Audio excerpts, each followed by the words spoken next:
आपल्या भारतात आरक्षणाचे जनक कोण आहेत हे आपल्या सर्वांना माहिती आहे. पण तुम्हाला माहिती आहे का की 100 वर्षापूर्वी आपल्या राजाने मुलांना शाळेत न पाठवणाऱ्या पालकांना चक्क आर्थिक दंड ठोठावला होता. होय, हे अगदी खरे आहे. राजर्षी छत्रपती शाहू महाराजांनी 25 जुलै 1917 रोजी कोल्हापूर संस्थानातील प्राथमिक शिक्षण मोफत आणि सक्तीचे केले. एवढंच नाही तर जो कोणी आपल्या 7 ते 14 वयोगटातील मुलांना शाळेत पाठवणार नाही त्या पालकांकडून दरमहा 1 रुपया दंड वसूल करण्याचा ऐतिहासिक कायदा त्यांनी केला होता.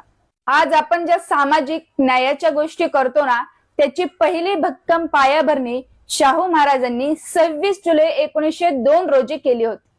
त्यांनी कोल्हापूरच्या शासकीय नोकऱ्यांमध्ये मागासवर्गीय आणि बहुजन समाजासाठी तब्बल 50% आरक्षणाची अधिकृत घोषणा केली होती, जी भारताच्या इतिहासातील पहिली अधिकृत आरक्षणाची घटना मानली जाते. एक खास गोष्ट सांगते जी फार कमी लोकांना माहिती आहे.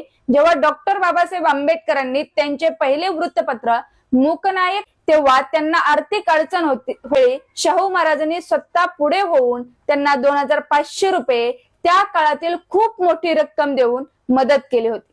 अशा या दूरदृष्टी असलेल्या लोकराजाला त्यांच्या जयंतीनिमित्त कोटी कोटी प्रणाम. ही ऐतिहासिक माहिती प्रत्येकापर्यंत पोहोचली पाहिजे, म्हणूनच ही रील आत्ताच तुमच्या स्टेटस वरती शेअर करा, जास्तीत जास्त लाईक करा